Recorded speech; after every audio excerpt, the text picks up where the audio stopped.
Boa noite, gente, tudo bom? Hoje estamos aqui na nossa quinta edição do nosso Conversa com o Diário. Hoje a presença é do empresário e eu vou dizer também amigo, Celso Muniz. Queria agradecer aqui a ter aceitado o convite e dizer que o Celso Muniz ele é um parceiro grande aqui do nosso projeto. Ele é um parceiro do Diário de Olinda, ele é um parceiro desse projeto que é do Instituto Somar Social. A conversa do Diário, ela acontece por uma grande contribuição dada por ele. Queria, de primeira, deixar esse registro desse agradecimento, Celso. E queria passar aqui para o Wallace. Boa noite, Wallace. Boa noite, Beto. Boa noite, Celso. Falar realmente da felicidade de ter essa grande figura aqui, né? Como muitos falam, né? Celso é o amigo de muitos amigos, né? Verdade. Todo mundo conhece Celso, todo mundo fala muito bem, é um amigo dos amigos. Enfim, e a alegria de tê-lo aqui conosco, Celso. Muito obrigado. Celso, que ele é empresário do ramo da construção, ele é proprietário também dois shoppings aqui na região metropolitana do Recife, o Shopping Boa Vista e o Shopping Pátio em Olinda. E tem uma presença aqui na região metropolitana, no estado, muito marcante, seja na parte econômica, na sua leitura econômica, nas suas análises, seja também na sua participação e presença política, né? Mas, antes de começarmos aqui essa conversa, vamos falar com o Celso, né? Vamos perguntar quem é Celso Muniz, como é que as pessoas têm que conhecer Celso Muniz. Fala um pouco de tu, Celso, agora aqui pra gente. Pois é, primeiro agradecer aí aos amigos Beto e Wallace, estar aqui com vocês falando um pouco sobre como é a vida de ser empresário, como é a vida de uma pessoa que quer ajudar a nossa cidade, ajudar o nosso estado, ajudar o nosso país, né? Isso. Falar de si próprio é muito difícil, né? É uma tarefa muito difícil. Eu desde novo, eu aprendi em casa que a gente tem que trabalhar muito para poder não só fazer com que as coisas aconteçam, mas poder ajudar a nossa cidade, o nosso estado, o nosso país a se desenvolver. Então, basicamente, o que eu diria, eu sou um cara que gosta de trabalho, gosto de trabalhar, gosto de contribuir com as pessoas e gosto de ver o resultado da contribuição que a gente faz na geração de emprego, na melhoria da vida das pessoas, sem demagogia. Quem me conhece sabe que eu não tenho essa questão de soberba, de inveja de ninguém, de vaidade, entendeu? Eu acho que a gente vem na vida para mostrar alguma coisa, para deixar algum exemplo e deixar alguma mensagem. Então, a mensagem que eu quero deixar para os meus filhos, para os meus amigos, é de trabalho, é de respeito às pessoas e de viver dignamente, entendeu? Então, basicamente é isso. Eu acho que essa simplicidade, não tem ninguém mais importante que ninguém.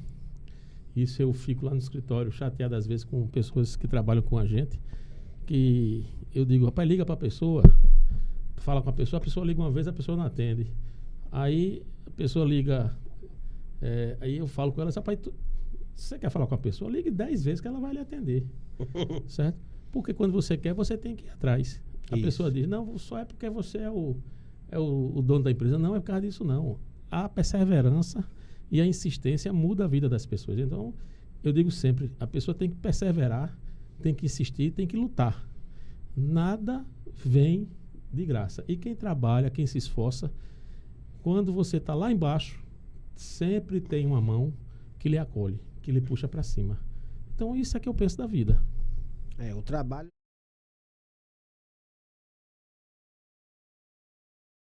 Conhecem Celso, que escuta falar sobre a sua história, vê muito isso, né? Que, para além das suas participações políticas que houveram em 2020 em Olinda, quando foi candidato a prefeito da cidade, e também em 2024, quando compôs também a chapa a vice-prefeito na última eleição, né? Uma eleição muito disputada, mas a grande maioria, né, Beto? A maioria das pessoas, quando falava-se o nome de Celso, sempre se dizia, rapaz, realmente tem muito a ver com essa questão do trabalho, da preocupação com o trabalho, de produzir, de entregar algo concreto para a população, para um mercado, para um nicho, enfim, né?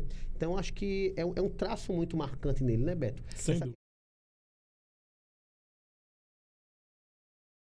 Consegue fazer essa transição de maneira muito leve, né? Isso, de maneira leve. De dialogar com esse setor da economia, com quem sustenta essa condição econômica do país, mas também com a sensibilidade de olhar para as questões sociais que está ali no entorno de tudo isso. Eu lá no pátio mesmo, no shopping, tem um espaço lá que é disponibilizado para o setor social. É um espaço que instituições da sociedade civil conseguem fazer lojas colaborativas para poder arrecadar, conseguir ter um financiamento para os seus projetos sociais. Então, isso demonstra essa relação muito de como que ele consegue fazer isso, né? Isso no Shopping Pátio de Olinda, no Shopping Pátio, que é uma pegada muito social. Eu conheço algumas instituições lá da cidade que tem essa referência de lá. Recentemente eu vi um amigo que trabalha muito no terceiro setor e tal, e ele destacou isso. Tem o pessoal do Entre Luz fez muita atividade de maneira colaborativa com vocês. E aí eu queria que Celso falasse um pouco disso, né? Como é que é essa dinâmica de um empresário com o terceiro setor, mas também ter essa visão social, ter essa visão pautado no desenvolvimento humano, né? Como tu mesmo falou agora na tua intervenção. A gente sempre procura parceiros que realmente ensinem as pessoas a pescar ou que façam trabalhos que sejam importantes para a vida das pessoas. Aqui no Shopping Boa Vista também, a gente tem várias parcerias com o IMIP, com o Instituto de Vista, de Olhos. Quer dizer, porque a gente sabe que esses institutos fazem muitos serviços gratuitos ou sendo remunerados pelo SUS, que muita gente não tem condição, porque a fila do SUS é muito grande. Então, a gente vê e a gente procura dar um pedacinho aqui, sempre tem 1 ou 2 espaços aqui no Boa Vista, lá no pátio, um empreendimento maior, para poder destinar para essas entidades que a gente sabe que são entidades de respeito. Eu citei 2 aqui, mas não me lembro dos outros, passou mais tempo com a gente. Então, isso é importante. O que eu digo sempre também é que você, como empresário, você ajuda uma quantidade X de pessoas, que são as pessoas que trabalham com você e suas famílias, certo? E você ajudando a política, participando da política, você pode contribuir com mais gente, entendeu? Então, eu acho que eu sempre digo aos meus amigos empresários, vocês têm que participar da vida política da cidade, do estado e do país para poder mostrar aos gestores das cidades, os vereadores, deputados, senadores, o ponto de vista do empresário. Se o empresário tiver condições, ele vai poder fazer muito mais. O empresário tem que mostrar as dificuldades para poder fazer mais, né? Porque se o empresário também não tiver essa comunicação direta, ele não vai estar dizendo a quem manda na cidade, a quem manda no estado, a quem manda no país, onde estão as dificuldades. O empresário, quando trabalha mais, gera mais emprego, gera mais renda, gera mais desenvolvimento para a cidade, para o estado e para o país, né? Certo. E nessa questão que você falou agora aqui, em relação do empresariado, né? É um setor bastante relevante para qualquer economia, em qualquer país, em qualquer estado, em qualquer região. Pois bem, e na municipalidade, essa discussão também ela é mais acentuada, eu percebo, porque eu penso que é onde há uma dificuldade maior, não é, Beto? Assim, como é que um município, na tua opinião, como é que seria uma boa política municipal ou estadual voltada para o empresariado, para o empreendedor? Como é que tu avalia isso? Eu estou falando não como o político Celso, mas eu estou falando como o empresário Celso, o analista da economia, de mercado que você é. Como é que você vê assim, o que é que seria uma boa política para atender essa parcela do setor econômico? O que é que tu acha? Eu vou falar aqui para vocês como é que eu penso que uma cidade ou que uma região pode se desenvolver. Certo.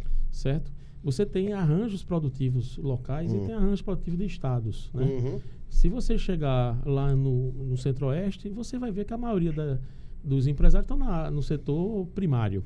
Sim, extrativismo ali. E o setor primário ali tem uma carga que vai para o setor secundário das indústrias para a transformação do produto. Mercadoria, sim. Aí você vê, por exemplo, vou citar o exemplo aqui de Pernambuco. Certo. O exemplo de Pernambuco, você vai para o Agreste.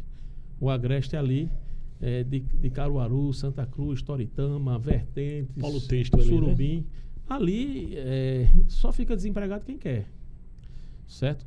Ou só, até o cara não tem carteira assinada, mas está em casa fazendo a sua facção, costurando para alguma empresa, né? Quer dizer, então aqueles empresários ali há 30, 40 anos atrás criaram o arranjo produtivo. Aquilo foi começando devagarzinho, aquilo deu uma crescida. Então aquela região, a quantidade de empresas que tem lá é absurda. Aquele povo lá, tem gente que vem do Pará, do Amapá, de Minas, de São Paulo, comprar lá. Sim. Quer dizer, então aquilo ali é um mundo. Aquilo ali, em algum momento, o Estado teve que sentar.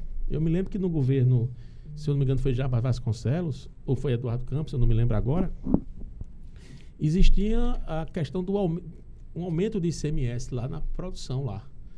E aí o Estado resolveu sentar com os empresários lá e dizer, os empresários, se botar esse ICMS, aí não vai dar. Reduziu o ICMS e aumentou a receita. Porque tinha muita receita lá que não era legalizada. Aí com essa incentivou a produção aumentou, quer dizer, a informação aumentou muito e o Estado aumentou a receita. Certo? Então, essas coisas você tem que ver. Por exemplo, cidades feito a nossa Olinda. Sim. Né?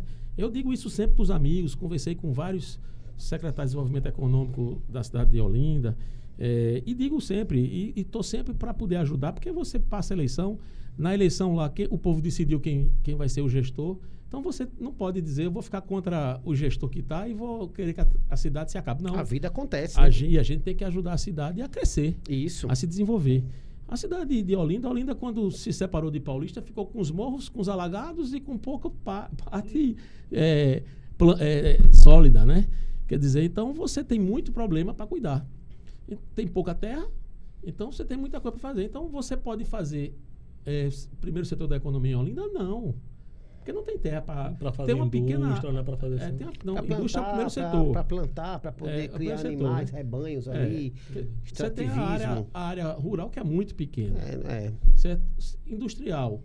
Se você fosse botar uma Fiat ali, uma refinaria ali, acabava-se a cidade, né? Porque não tinha terra. Então sobra para Olinda e sobra uma coisa boa. O terceiro setor da economia, que é o que mais cresce. Comércio, serviço ali. Comércio, serviço, aí tem tecnologia, tem o comércio, tem o que Olinda pode avançar bastante, que é a questão de turismo, certo? Quer dizer, e até porque o primeiro e o segundo setor, cada dia que passa, emprega menos. Por quê? Porque a agricultura... A agricultura está entrando muito robô, muita máquina, muita coisa. E o segundo setor, que é a indústria, também. Agora, um hotel... Ele não pode ter robô, tem que ter gente atendendo. Precisa de gente, tem que ter gente limpando o banheiro, tem que ter gente na cozinha, tem que ter gente limpando, recepcionando. Tem que fazer. Então, é geração de emprego grande. Então, eu acho que a Olinda, ela tinha que começar a tratar o turismo, certo? Já está tratando, mas melhorar o turismo, o cuidado com o turismo.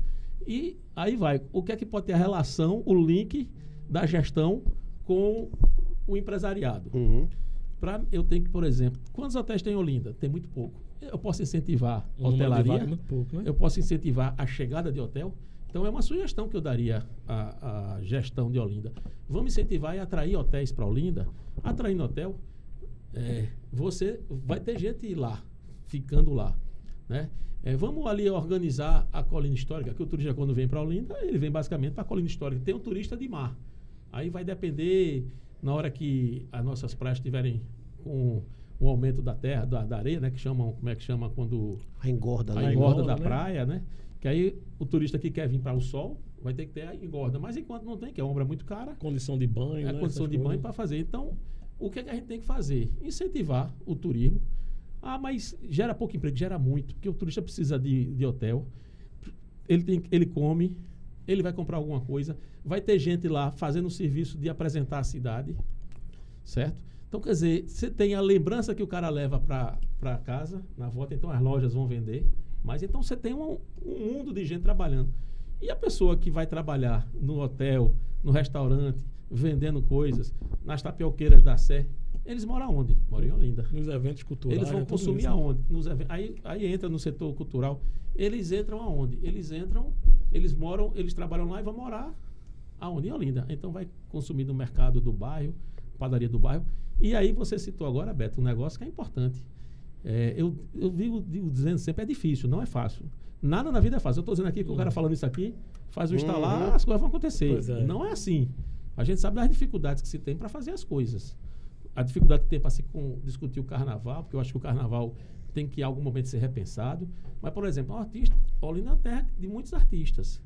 Se a gente pega esses artistas e analisa o calendário deles, um local que você vai ter lá um estúdio para o cara gravar, um local para dança. Então você pode pegar o carnaval, que é 4, 5, 6, sei lá, 30 dias, e fazer com que o carnaval seja o ano inteiro. Eu me inspiro muito em Gramado. Gramado, o Natal Luz começou com 15 dias, hoje já está em quase 75 dias. O de Garanhuns aqui está quase chegando a isso. E aí Gravatar já começou a criar uma pegada dessa de Natal também. Então, os artistas de Olinda, se tivesse esse incentivo, você veja, na Bahia, o Antônio Carlos Magalhães incentivou os artistas locais e a Bahia deu um pulo com os artistas, os artistas ficaram nacionais. Então, incentivando, é fácil? Não estou dizendo que é fácil. Nada na vida é fácil, mas de repente tendo uma política de longo prazo e as pessoas entendendo, as pessoas vão começar a participar disso. Não só quem faz a arte, mas quem gosta da arte. E quando chega vai dizer, dia de segunda-feira vai ter carnaval em algum lugar. Por exemplo, no teatro, no mercado Eufrásio. Vai transformar aquele mercado que está transformando num grande local de cultura e arte. Dentro do mercado tem um bocado de equipamento. Você tem o Teatro Fernando Santa Cruz. Podia ter um estúdio, podia local de apresentação. Imaginei, dia de segunda-feira é de frevo, terça-feira é de maracatu, quarta-feira é de... Aí tem um maracatu em Olinda que tem mais de 100 anos lá de Águas Compridas. Quer dizer, então você tem uma coisa muito... A gente trouxe aí um cara de Gramado, Abramo, que fez esse Natal Luz lá, o cara ficou encantado por Olinda. Então, Olinda tem uma potencialidade absurdamente grande. E, como eu estou dizendo, eu sempre estive, né, dessa vez, para contribuir, para dar ideias. Não quero nada, não quero função, que eu quero ajudar empreendendo, desenvolvendo a cidade e o estado, mas com ideias, com sugestões, para a gente poder gerar emprego para o nosso povo, fazer com que a nossa cultura desenvolva, e aí fazendo em Olinda vai repercutir em Recife, vai repercutir em Paulista, vai repercutir em Igaraçu, e vai fazer com que a gente mostre a nossa arte para o mundo.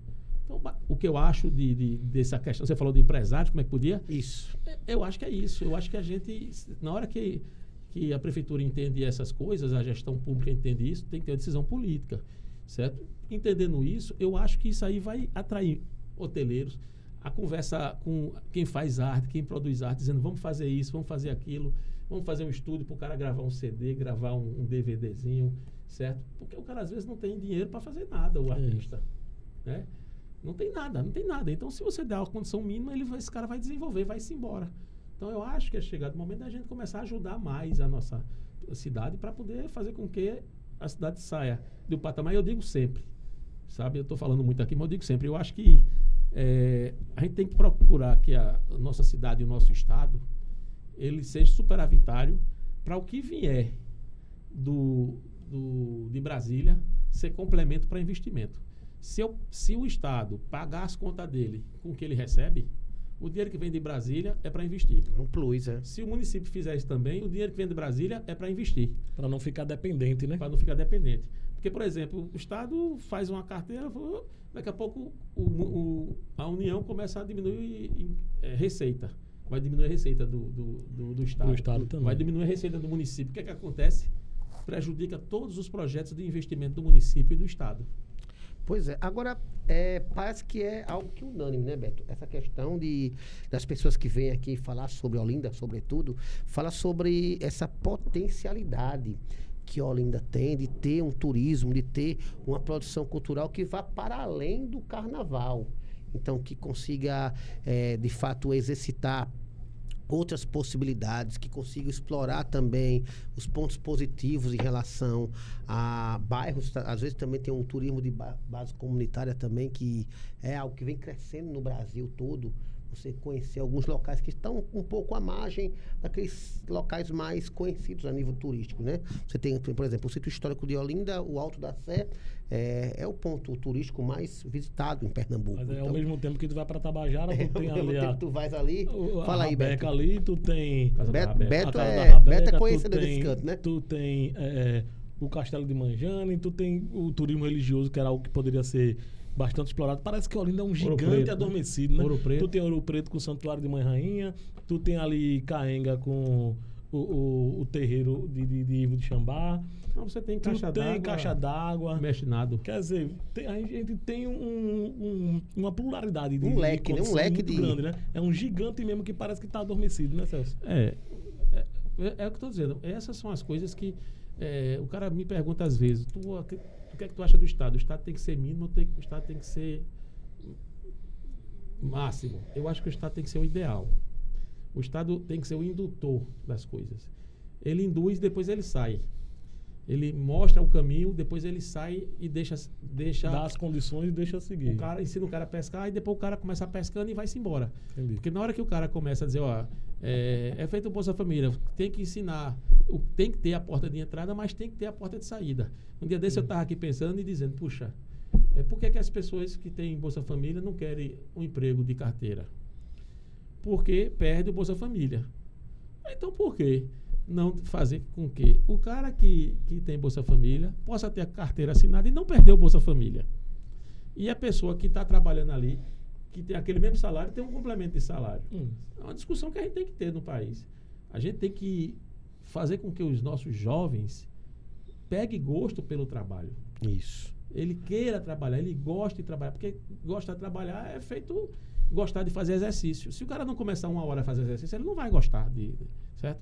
O cara começa, eu digo, eu agora estou me lembrando aqui de aquele cabo da Seleção Brasileira de basquete, Oscar.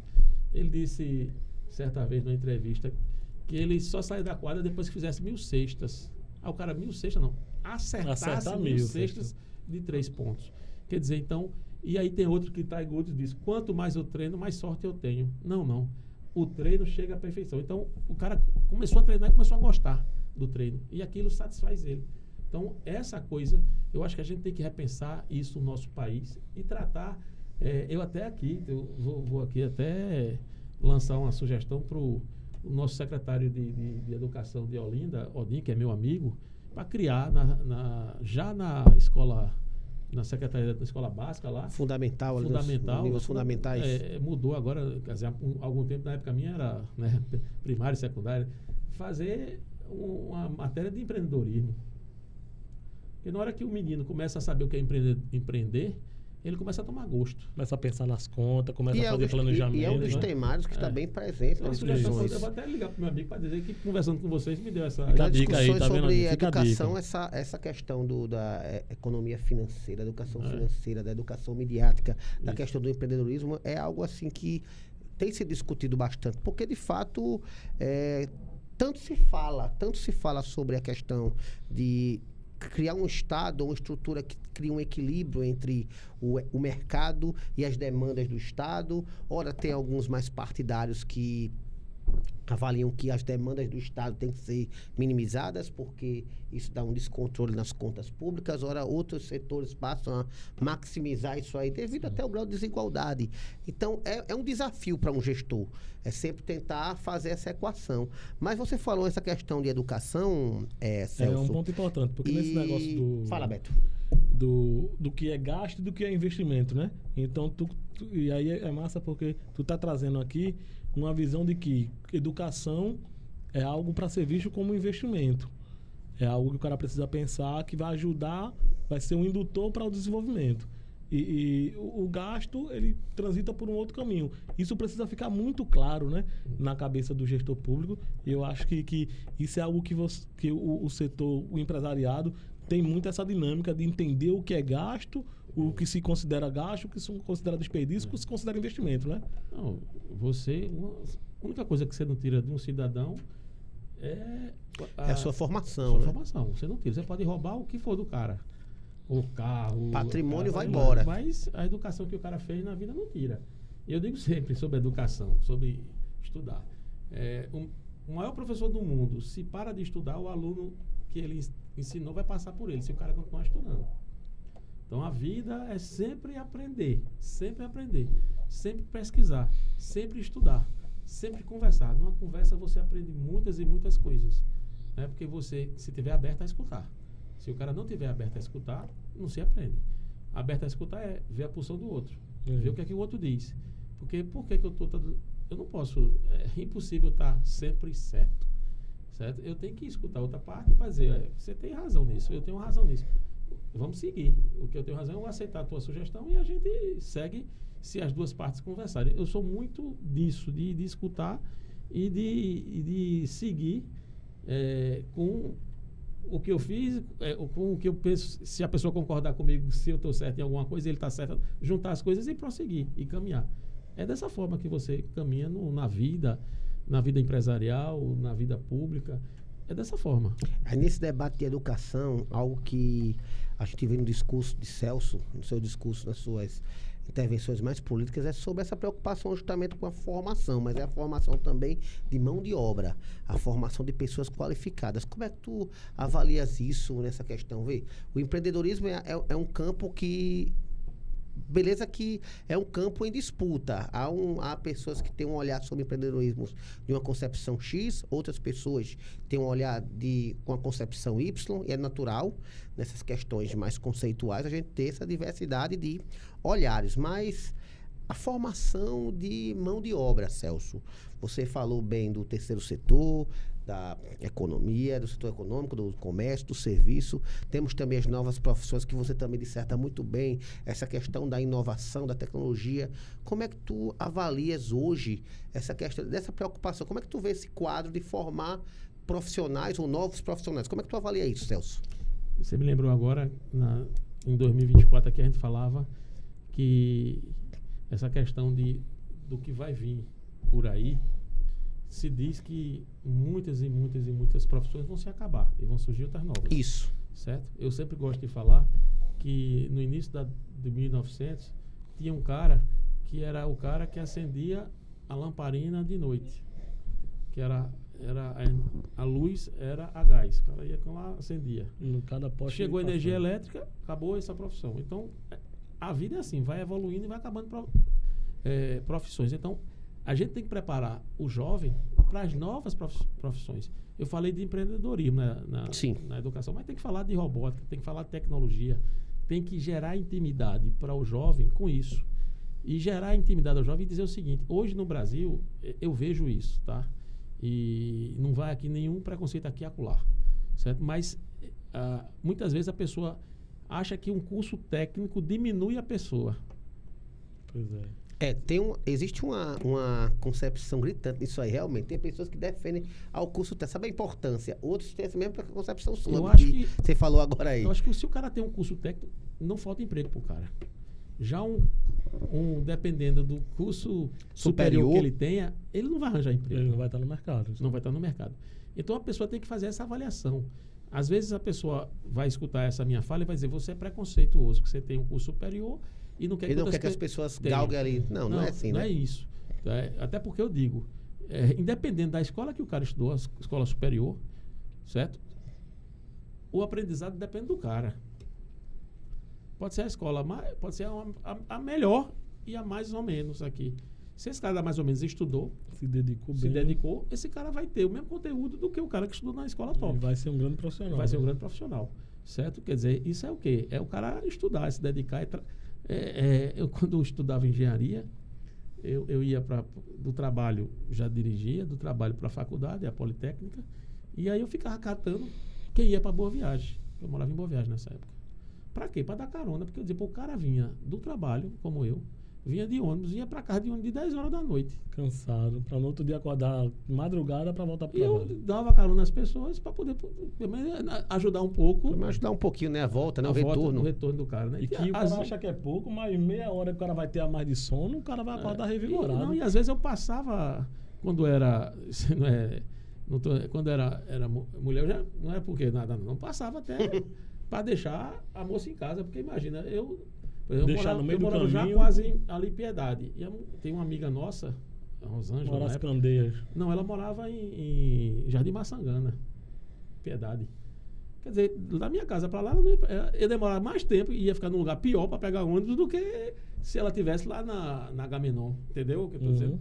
Quer dizer, eu digo, rapaz, não, eu lhe deixo, rapaz, eu vou gastar mais 10 minutos de carro aqui. Ou nem 10 minutos gastar. Então, é o que eu digo, você tem que mostrar às pessoas. Eu vou desviando um pouco aqui do assunto. Eu fui também de presidente de time de futebol, 2013, 14, 15. Eu fui conversar com o dono do Audax. Sei. Era o empresário, era diretor do Bradesco. E eu disse, doutor Mário, esse menino, como é que fica a escola deles? Ele disse, você acha que algum desses quer estudar? Ele falou assim pra tudo. Sim, ele só quer jogar bola. E eu tenho que ajudar eles a jogar bola. A gente aqui estava preocupado com o estudo do cara e tal. E eles iam direto assim, de São Paulo. Né? Osasco, né? Rapaz,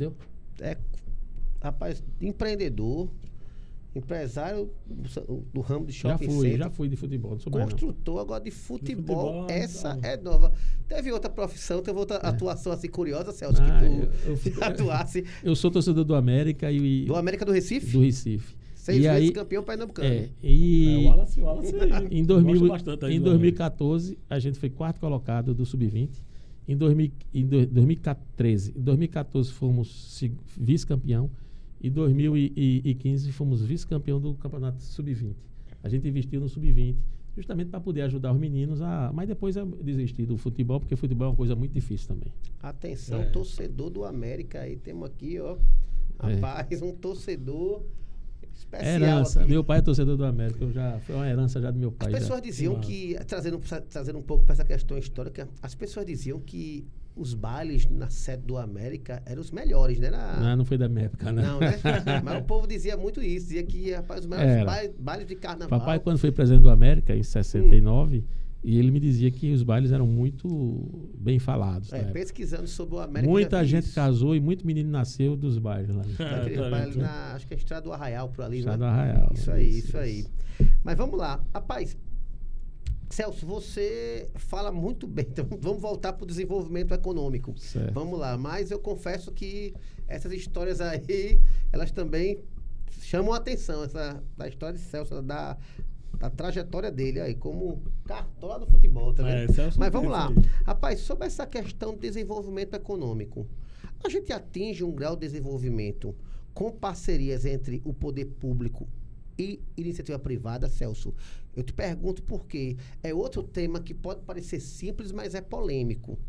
E em alguns setores ganha um relevo maior, né? Assim, não podemos ter essa parceria, porque é o empresário querendo tomar o dinheiro público. Outros setores são mais, vamos dizer assim, são mais adeptos, aí são mais simpáticos a essa questão. Você vê aqui no Recife mesmo, tem essa discussão muito com creche, né, Beto? A creche lá, a organização social, fazendo a função da creche pública, mas, na tua opinião, como é que tu vê essa questão, esse debate, esse tema, né? A parceria público-privada, a parceria do Estado com a iniciativa privada. Fala aí, Celso.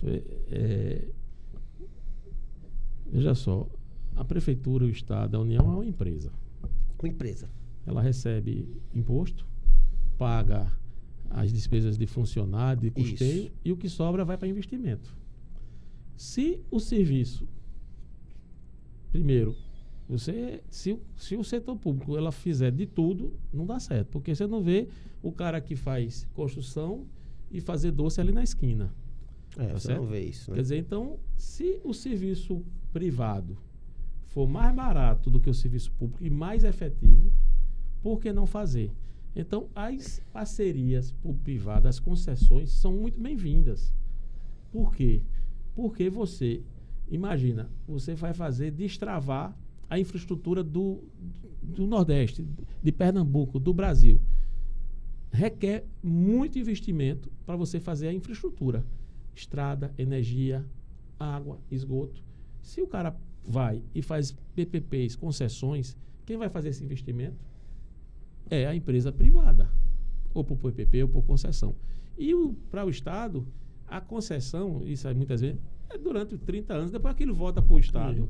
E o Estado, se quiser, ou administra, ou faz uma nova concessão e vai ter tarifas menores. E consegue chegar mais rápido a quem precisa, né? O importante é isso. Então tem que ter a conscientização de que o Estado, ele não tem, o município, o Estado que eu falo, a União, o Estado, não tem como fazer tudo. Se o setor se o setor econômico privado vai ofertar o serviço qualidade igual e tem que ser superior, um preço menor, por que não fazer? Eu acho que todos os municípios, estados e a União têm que estar abertos para isso, certo?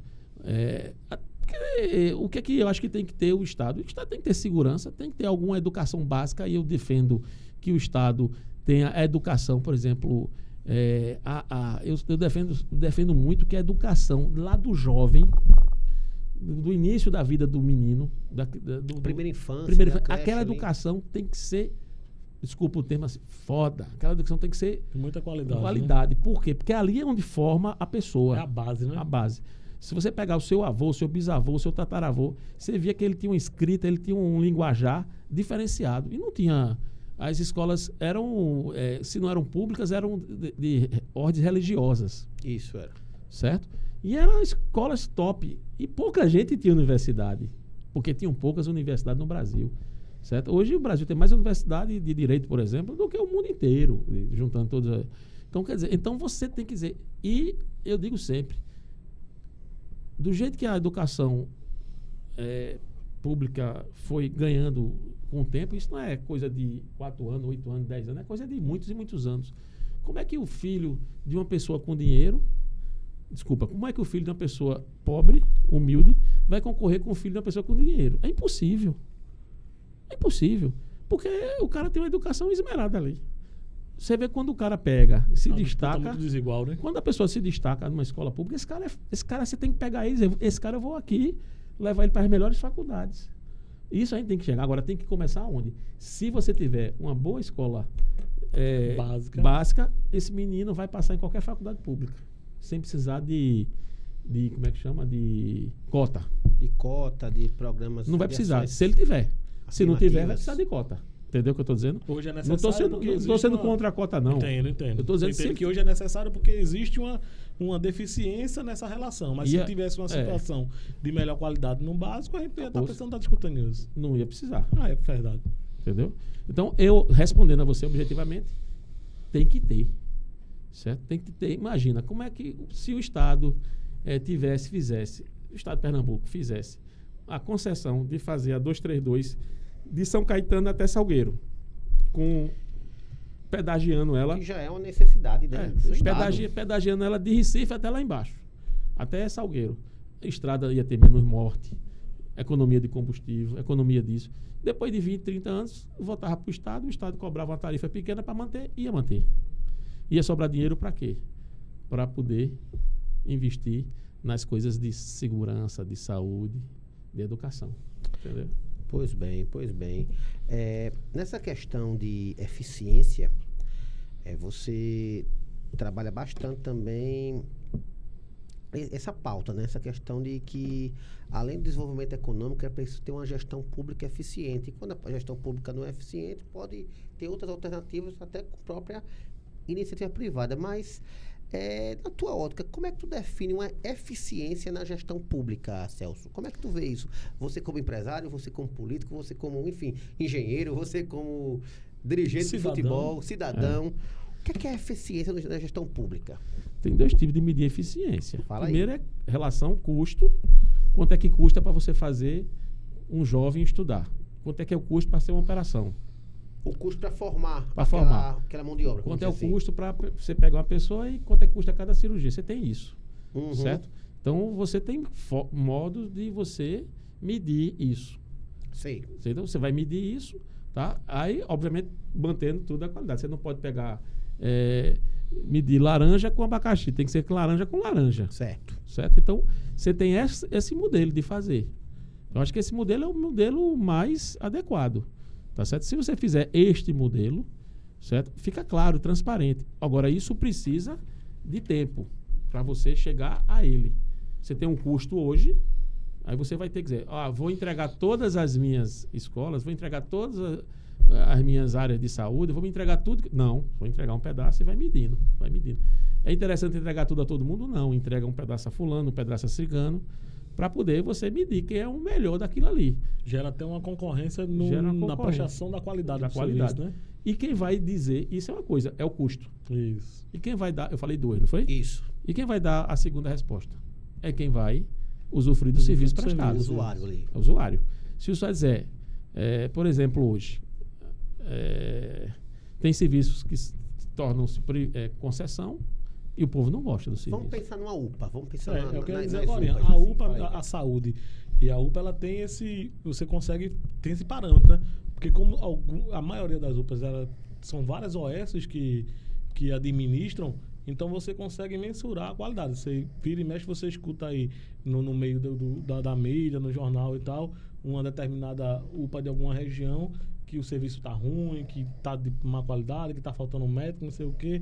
E quando você vai ver numa outra, você tem uma referência e tal, de qualidade. E quando você vai olhar o que diferencia, às vezes é isso, é quem está administrando. É a forma de como está. Isso sim também. Só que aí você tem que enfrentar. Você falou da saúde. Certo. Saúde, né? Da UPA, né? Do atendimento. A UPA atende aquele emergencial ali, né? Isso. Certo? Aí você tem que ver quem são as pessoas para serem atendidas na UPA. Que tipo de doença vai para ali? É doença de terceiro mundo. Por quê? Porque o esgoto não é tratado, o cara está com o pé na lama, a água às vezes não é tratada, o cara bebe água ruim, aí dá as doenças Sim. De terceiro mundo. Aí quando a gente conversa com infraestrutura.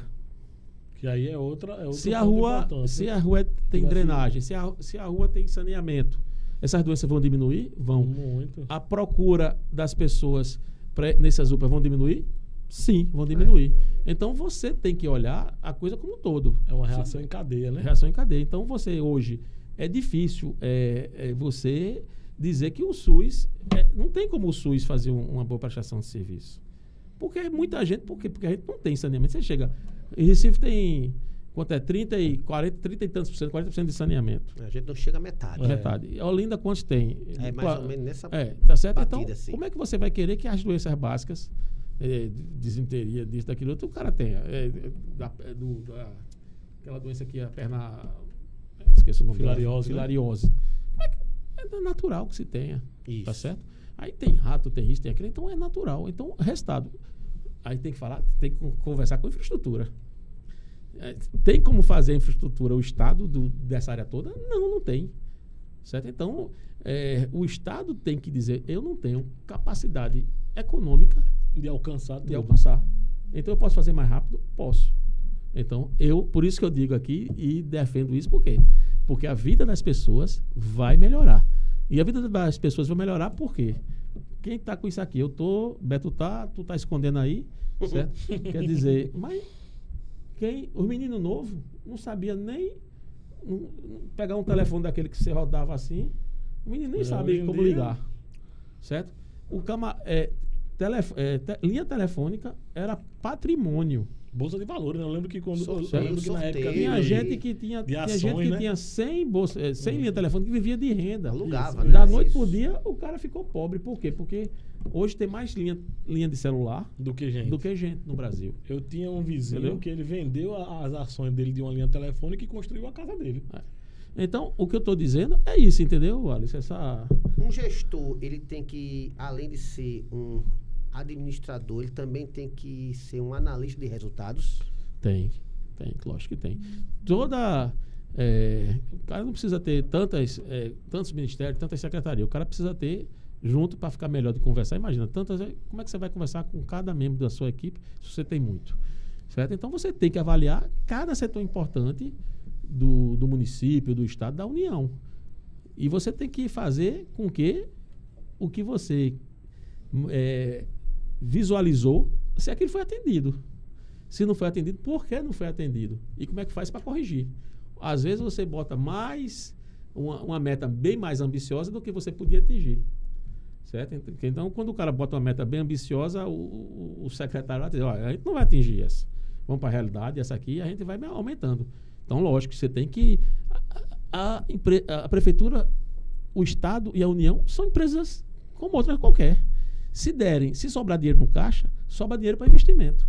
Por que, infelizmente, as obras demoram tanto no Brasil? Porque se não faz o planejamento, o cara começa 10 obras ao mesmo tempo e aí não tem dinheiro para as 10 obras.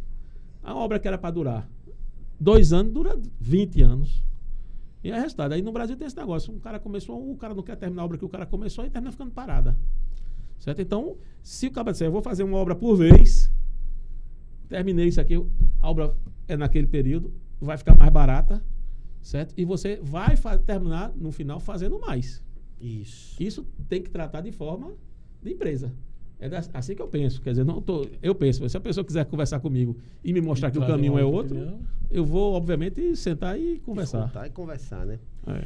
Beto, uma preocupação, eu falo muito com o Beto aqui, que Beto é o rapaz do social também, né? A militância que ele teve, a participação, a expertise que ele tem na questão social é muito grande. Não só na questão da assistência, mas também no atendimento. O Beto foi, por muitas vezes, conselheiro tutelar em Olinda, né? E também atuou em outros municípios, porque o conselho tutelar, ele é intermunicipal, né? Tem resolver bloco ali. É um sistema de garantia de direito como um todo. E muita gente chega até hoje, né? Fala, rapaz, eu tô precisando de emprego. Como é que a gente gera emprego? E é uma preocupação que tu vê muito, né, Beto? Fala aí um pouco aí. Sobretudo na juventude, né? Jogar essa pergunta nessa situação da juventude, né? Você tem o jovem, ele tá muito jovem às vezes ele precisa de formação, tem a questão da oportunidade, então tem todo esse contexto aí. A gente recebe, por exemplo, a gente tem muita situação de pais e mães que chegavam no conselho com essa questão, né? Eu tô com meu filho, um adolescente de 14, 15 anos, mas tô com dificuldade, ele não vai para a escola, e aí como é que eu faço? Quero dar uma formação para ele, mas eu não tenho onde conseguir, e a gente esbarra nessa dificuldade do acesso. Então é algo muito complexo, né? Mas que, ao mesmo tempo, é muito necessário ter essa visão de como que a gente forma para o futuro, como é que a gente pensa. Tu trouxe aí mesmo todas as questões das novas tecnologias e tal. Eu lembro, em casa mesmo, eu tenho um filho de 11 anos. E aí, às vezes, eu brinco com ele, tu falou de celular, ele usa muito e tal. E aí eu pergunto a ele, rapaz, o que tu quer fazer da vida? Rapaz, eu quero fazer jogo. Porque é um ambiente que ele hoje vive muito e tal. Muito, e quando o cara vai olhar, às vezes minha companheira reclama, vai ser um médico, sei o quê. Às vezes eu conversando com ela no jantar, rapaz, esse ambiente dos jogos digitais, se tu não tem ideia do quanto que gera, do quanto que movimenta. Então ele não tá falando algo que utópico, não. É algo que, de fato, são profissões do futuro. E que se o cara tem, nesse ambiente da educação, essa visão também da formação profissional, faz o cara destravar isso, né, Celso? É o que a gente conversou há pouco. No início da vida de estudo do cara, acadêmica do cara, o cara tem que começar a ser levado a conhecer tecnologia, a conhecer de empreendedorismo, o cara querer montar a sua empresa, né?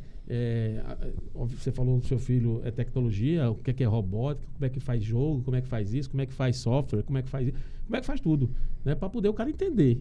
A vida vai levar para isso. Uma empresa, o Waze, foi feito por 4, 5 caras e os caras ficaram bilionários. Quem foi que pensou nisso? O Uber. Quantos carros o dono do Uber tem? Pois é, nenhum, né? Nenhum. A Airbnb, quantos quartos de hotel ele tem? Nenhum. Uma ideia soft e fez. Agora, outra coisa que o cara tem que ter, o jovem tem que ter, é um negócio chamado perseverança. Que você vai cair, você vai ter que que você tem que falar. Tá? Nossa amiga aqui, eu vou dar um exemplo aqui. Nossa amiga aqui, que está aqui com a gente aqui no estúdio, Belisário aqui, Zé Belisário, ele é estudante de eletrônica, né? Elétrica, eletrônica, e ele morava numa casa em frente a uma obra nossa, né? Papai vendo ele todo dia estudando lá, e aí um dia parou, o que é que você faz? Estudo isso. Papai via a dedicação dele estudando, quando você terminar aí, você me procura que você vai arranjar emprego. Certo? Ele podia ter jovens que não ia procurar. Pois é. Ele perseverou e foi lá. Papai tinha prometido, papai arranjou um emprego para ele. E essa brincadeirinha, 90, é isso? Mais de 30 anos. 30 anos. Quer dizer, ele hoje não é mais, ele não é mais nosso funcionário, tem um negócio dele, mas é um amigo. desde essa época. Quer dizer, então, imagina que perseverou. Eu queria registrar ele aqui não escutou isso e diz, não, ele prometeu isso, mas ele vai se esquecer de mim. Acontece isso. E tem medo de falar. Ninguém pode ter medo de falar. Você tem que ter medo de fazer coisa errada. Exato. Mas de fazer coisa certa, ninguém pode ter medo. Entendeu? Tem que fazer a coisa certa e tem que ir lá. Sempre alguém vai dar a mão pro cara. Eu queria registrar aqui que Belisário, ele é um parceiro grande nosso aqui. Boa parte de tudo que acontece aqui no nosso Conversa de Diário é a contribuição de Belisário para acontecer aqui dele, de Marcos, de Eri. Tem toda uma equipe aqui, tem todo um pessoal que está por trás da câmera que está fazendo isso acontecer. A gente é muito grato a todo mundo aqui porque são parceiros extraordinários. Tem a Karine que está aqui também, que cuida muita coisa da nossa história. Então, o diário não só é eu e o Wallace, ele é feito por muitas mãos e surgiu também muito disso aí, da perseverança. A gente teve uma ideia de pensar de como que a gente levava a comunicação de maneira independente para a cidade, dentro da cidade, e aí a gente começou a pensar num perfil no Instagram, que virou um site, e aí pensamos no canal, tu abriu a porta pra gente ter essa oportunidade de fazer o programa, e já estamos há mais de um ano, a gente já fez um aniversário nosso de um ano, a gente tem uma média de alcance que ultrapassa as 250 mil contas no perfil do Instagram. A gente tem uma média de alcance de interação também muito boa. E é isso, foi muito na base da perseverança. Muito trabalho, né? Muito trabalho. Falando em trabalho, agora tem uma questão aqui, Celso. Celso, ele puxa muito para Olinda, né? Mas Celso é um cara que ele vê Pernambuco e vê o Brasil também com um olhar assim que vale muito a pena bater esse papo e para poder até destrinchar alguns pontos dessas visões econômicas, que às vezes a economia ela é tão distante do mundo real que as pessoas pensam que é um negócio ali que ninguém vê, né? Vou dar um exemplo aqui. No primeiro trimestre desse ano, o estado aqui de Pernambuco, isso aqui é uma provocação para Celso aqui, o estado de Pernambuco, ele liderou o ranking de desemprego no Brasil, chegando a 11,6%, aqui o estado de Pernambuco, né? E é algo muito contraditório porque a média nacional é de 6,2%. Então, esses índices, esses números, Celso, como é que tu avalia isso? Como é que eles são construídos? Como é que é essa conversa aí de desemprego? Os índices você tem que ver por região, né? Região Nordeste, região Centro-Oeste, Sudeste, Sul e Norte. É isso. Certo? Por quê? Porque existe uma fotografia do Sudeste, do Sul e do Centro-Oeste que o desemprego é muito pequeno. Todas as infraestruturas, quase todas, já foram feitas pro lado de lá. Estão concentradas lá. Tem estradas boas. É quando eu digo que você tem que ter o estado ideal, nem mínimo nem máximo. Como é que eu vou trazer uma indústria de São Paulo para cá, para Pernambuco? Se você pegar São Paulo, 800 quilômetros, você tem 60 e poucos % da população do Brasil. Minas Gerais, Mato Grosso, Paraná, São Paulo, Rio de Janeiro, Espírito Santo. Certo? Renda maior. A renda é maior, sim. Infraestrutura pronta. Como é que a gente atrai o cara que quer se instalar no Brasil? Como é que você vai trazer do cara para o Nordeste? Se você passou ali de Caruaru, você não tem estrada, não tem ferrovia, não tem energia, problema com água, você não tem infraestrutura. Então você tem que ter infraestrutura. Então o emprego lá, consequentemente, tem que ter menos desemprego, porque a infraestrutura já está toda colocada. Tá certo? Agora tem que relacionar em relação aos estados do Nordeste. Agora, esses números do desemprego, certo? Vocês convivem, vocês vivem e andam muito em Subúrbio de Olinda, como eu também ando muito. Eu acho que, não só aqui, mas no Brasil inteiro, esses números são maiores. Até porque o desemprego é metido para as pessoas que estão à procura de emprego. As pessoas que cansaram de procurar. Parado lá. Cansaram de procurar. Não chega nem perto desse índice. Não está aí, tá certo? Pessoal de Bolsa Família, eu também acho que não estão nesse cenário, certo? Então, por isso que faz necessário que os governos municipais, estaduais e federais dialoguem com o setor privado para a gente gerar mais emprego. Porque emprego é dignidade de vida. A gente tem que botar na cabeça da pessoa, vamos pensar aqui, certo? Você imagina que vem uma crise, como teve a crise de 29, como teve a crise de 73 no Brasil, e o dinheiro diminua no Brasil. Isso. Vai ter dinheiro para pagar todo mundo do Bolsa Família, os funcionários públicos?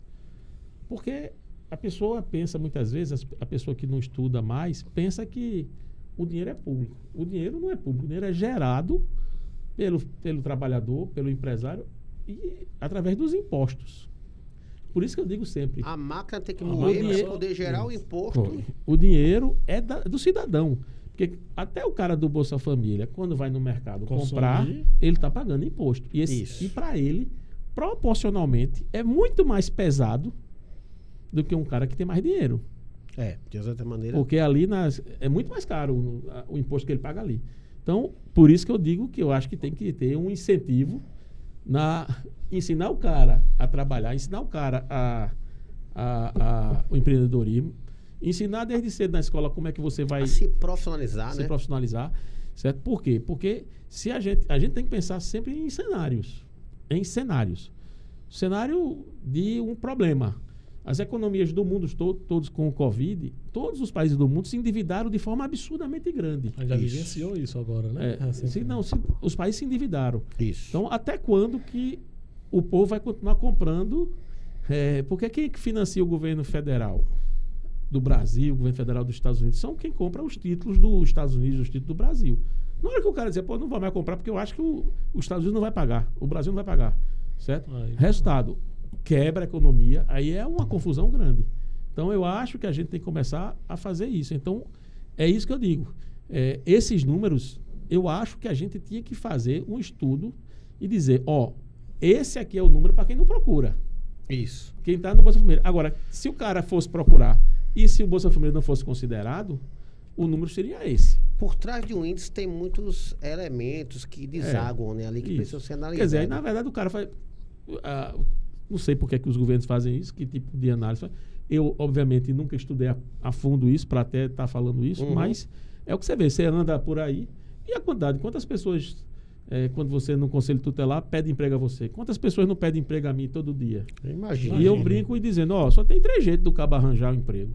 Aí você escolhe fazer um negócio novo. Eu não estou fazendo negócio novo agora. Só quando cria. Faz um novo shopping, gera emprego. Se uma pessoa é demitida, ou se uma pessoa morre, se eu quer que o cara morra, não. Tu quer que o cara seja demitido? Não. Então, como é que vai ter? Só tem esses 3 jeitos. Não tem um 4º jeito. Porque você não vai contratar uma pessoa numa empresa privada para não ter função. Isso, para ficar mais, né? Entendeu? Gastos públicos é outra questão que é um tema que veio à baila, principalmente com a questão do IOF, né? Isso. As políticas do atual ministro Haddad. E sobre essa política fiscal e os gastos públicos, existe também uma discussão muito grande que envolve o empresariado, que é justamente isso que você bem falou, do Estado ideal, da questão de comparar uma gestão pública com uma empresa. Obviamente que a gestão pública tem outras nuances, mas o funcionamento, questão de investimento, ser superavitário também é algo necessário que um gestor deve perseguir com seus resultados. Essa questão de gasto público. O Brasil, ele é conhecido já por ter um gasto excessivo público. Obviamente que eu tenho um país enorme, um país com muita desigualdade, com um grau de concentração de renda historicamente já percebido, mas de uma questão objetiva, Celso, é um país caro. A máquina pública é uma máquina cara aqui, em relação a isso. E isso tem dividido muito a opinião. A opinião pública, assim, alguns atores, alguns estudiosos. Eu queria saber um pouco sobre isso. Eu vou falar aqui alguns comentários que a gente pegou de algumas pessoas que trabalham com esse debate. Por exemplo, o Rogério Seron, que é o atual secretário do Tesouro Nacional, ele em uma entrevista falou o seguinte: é impossível dizer que a política fiscal do Brasil não está se recuperando, tanto em termos de melhora no resultado primário, quanto na queda das despesas. Veja, aí já o Mansueto Almeida, que foi secretário do Tesouro Nacional em 2018 e 2020, ele já veio com preocupação. Ele fala, olha, embora temos aqui no país alguns indicadores econômicos positivos, uma redução da taxa de desemprego, um crescimento do PIB, né, sobretudo no ano passado, o Brasil corre riscos econômicos gravíssimos em relação à elevação dos gastos públicos, que de 2023 para cá se elevou em 12%. Já é uma opinião mais, já um sinalzinho amarelo. Já o ex-ministro da Fazenda do governo Sarney, Maílson de Nóbrega, fala o seguinte, que esse crescente engessamento do orçamento e o avanço contínuo dos gastos obrigatórios, que atualmente já englobam mais de 90% do orçamento federal, que está comprometido, né, pode gerar daqui a 2 anos uma crise muito grande, que vai implicar, sobretudo, na Previdência, na saúde, na educação e nos programas sociais. Percebam que são 3 opiniões, uma mais positiva, outra que é mais cautelosa, e já o Maílson já fala assim, vamos tomar cuidado porque as despesas estão ocupando todo o orçamento. Mas como é que tu vê isso, Celso? Tua opinião sobre esse debate? Veja só, eu não vou politizar essa não, questão. É uma questão do olhar... Eu não vou politizar. Eu vou dizer aqui a você um negócio. Beto tem um salário dele. Sim. O Alisson tem um salário dele. Tá? Se todo mês Beto gastar 5 mil a mais do salário dele, vai chegar um momento que vai ficar insuportável. Insustentável, né? Isso. Então, o princípio básico, você tem que gastar ou o que você ganha ou menos que ganha. Porque se você tem que gastar menos do que você ganha, você guarda ali uma reserva para uma dor de barriga. O que é uma dor de barriga? Uma doença. Momento de crise, um momento difícil, mais certo? complexo. E parece que tudo acontece naquele momento, né? Aí quebra carro, quebra televisão, quebra ar-condicionado, parece que acontece tudo. Então, primeira coisa é isso. É inacreditável isso. Né? É isso. E a outra coisa é o seguinte. Vamos lá. Vou fazer uma coisa aqui. Todo mundo que dá crédito, isso é pro pequeno, pro médio, pro grande e pro país. Certo? Todo mundo que dá crédito. Se olha o cara, analisa o crédito do cara, por exemplo, eu vou pegar um crédito. Aí eu posso pegar no banco. Tá certo? O crédito. Se o banco avalia que meu crédito é complicado, aí eu tenho que ir para uma factory. Quando eu vou para uma factory, o custo do dinheiro aumentou. Se nem na factory eu consigo, eu vou ter que ir para uma agiota. Maria, e ali... Certo? Então o custo do dinheiro aumenta mais ainda. Se o cara passar muito tempo no agiota, ele vai quebrar. Numa factory, ele vai quebrar por causa do custo do dinheiro. O país é a mesma coisa. Se o país está com 90 e cresce para 92, para 100, para 100 e pouco, vai chegar um momento que o cara que tem o dinheiro, que está sustentando o país, vai dizer, eita, esse negócio aqui vai quebrar. Vai dar errado. E toda vez que ele vai pedir mais juros. Ele vai fazer com que o empréstimo fique mais caro. Isso é natural. Se eu tenho um risco ali, eu vou pedir mais. Por quê? Porque ele num período pequeno, ele vai de repente faturar o que ele faturaria num período bem maior. Isso. E se ele for perder, ele vai perder só o juro, mas o principal ele fica. Isso. Entendeu a lógica que eu estou dizendo? Uhum. Então, eu defendo que os governos, que as pessoas, ele tenham, e aprenda também até na escola, que faça o dever de casa de quanto é que eu ganho, quanto é que eu gasto. Ser sustentável, vamos dizer assim. Você tem que ter um equilíbrio fiscal na sua casa, tem que ter o equilíbrio fiscal na sua empresa, tem que ter o equilíbrio fiscal no país, no Brasil, no Pernambuco e no município. Então, isso é que eu defendo. Você tem horas, por exemplo, pandemia, acabou-se, não tem o que falar, porque tem que resolver a vida das pessoas. Aí é outra coisa. Certo? Mas algo emergencial. No momento normal, você tem que olhar isso. Então, sair um pouco da coisa, depois eu me aperto aqui, mas acontece tudo. Pô, tive que gastar mais, peguei o dinheiro com meu irmão, quando eu tenho que pagar ele, eu vou me apertar aqui para sobrar um dinheiro para pagar meu irmão. Certo? Quer dizer, é assim que funciona a vida.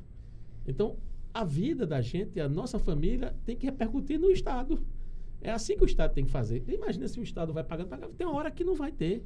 E se você olhar, eu digo sempre, antigamente o caba pagava o imposto que queria. Porque tinha muita sonegação. Hoje não tem mais sonegação, não. Porque tem ainda, né? Mas hoje a Receita sabe mais tua vida econômica, financeira, do que você mesmo. Se a Receita quiser, ela pega todo mundo. Então você hoje, por quê? Porque a Receita estadual, federal e municipal botou tecnologia nas cobranças. Então ela sabe tudo. Então ela sabe cobrar mais rápido. Então a Receita aumentou, municipal, estadual e federal, muito. Se você pegar quanto é que eles recebiam na década de 80, quando recebe hoje, é um aumento absurdo. E aí eu defendo outra coisa, sem politizar. Claro. Sem politizar. Aquela questão da curva de Laffer que falaram, né? E eu defendo por quê?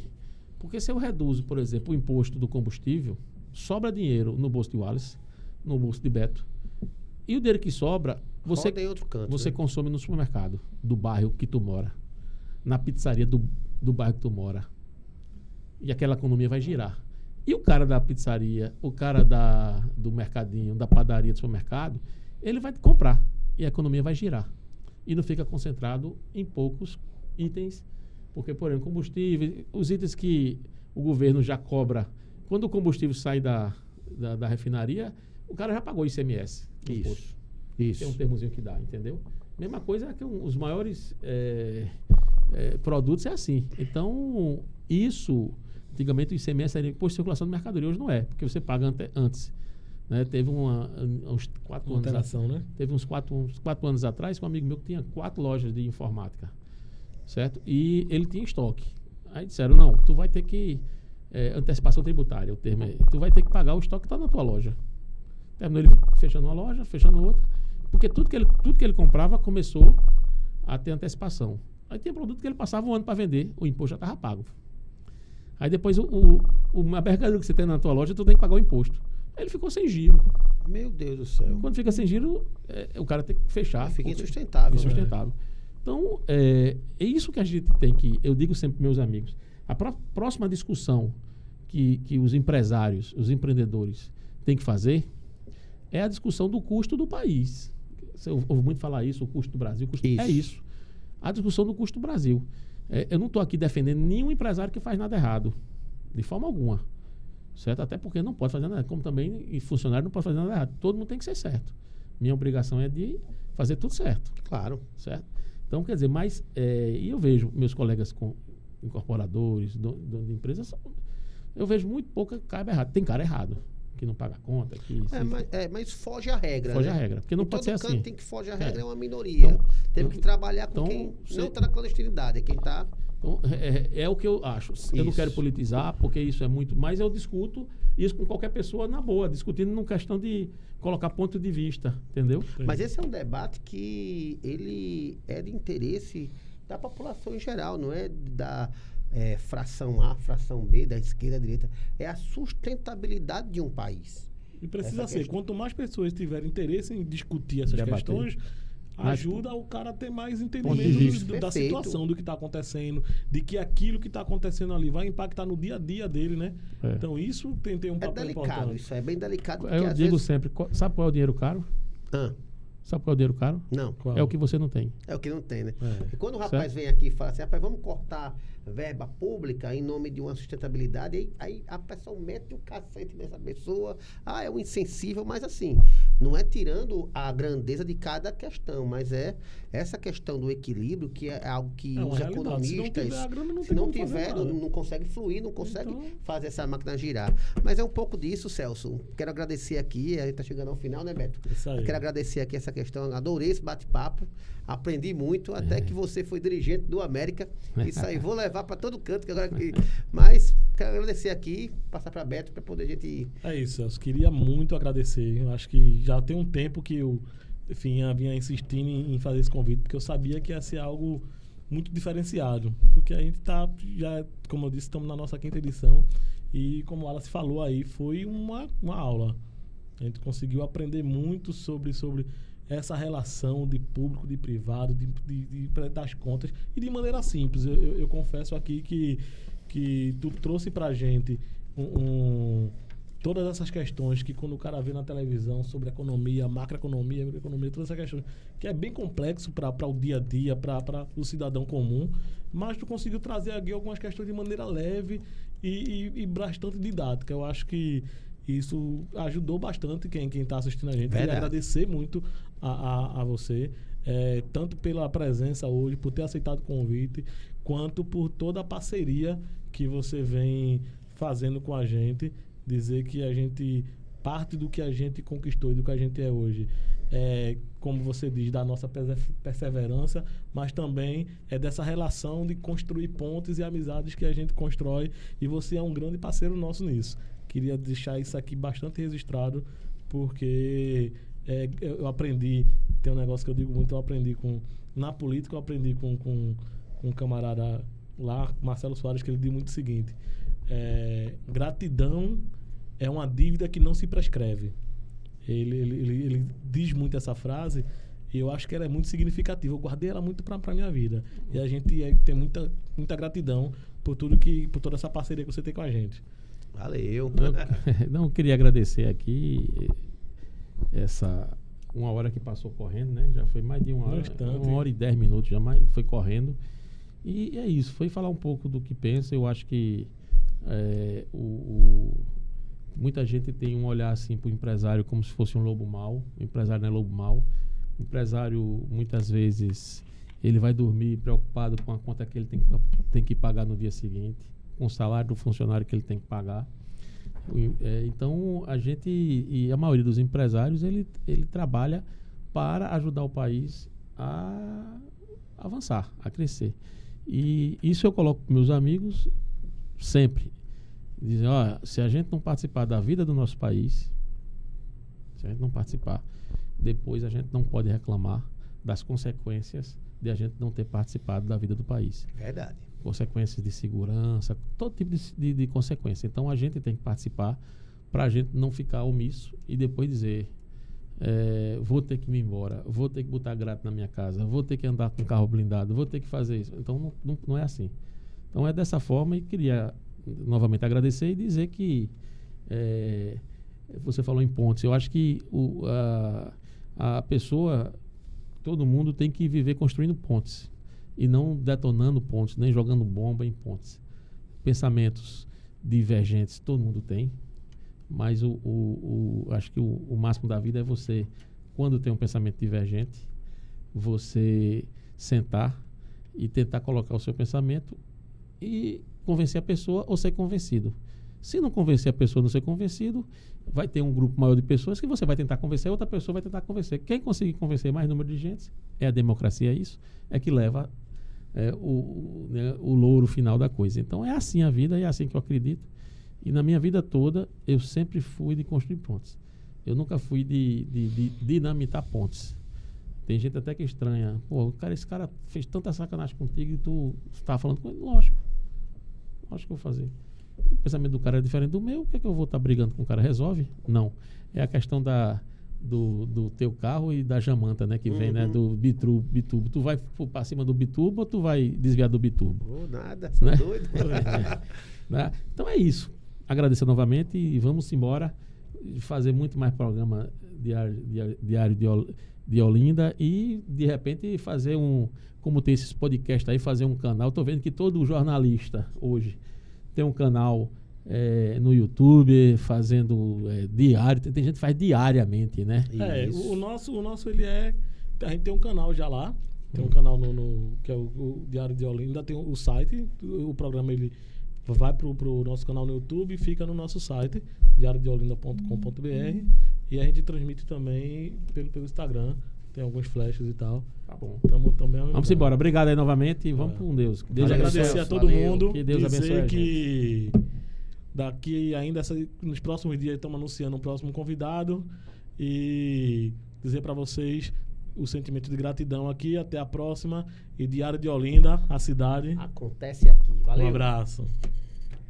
Valeu.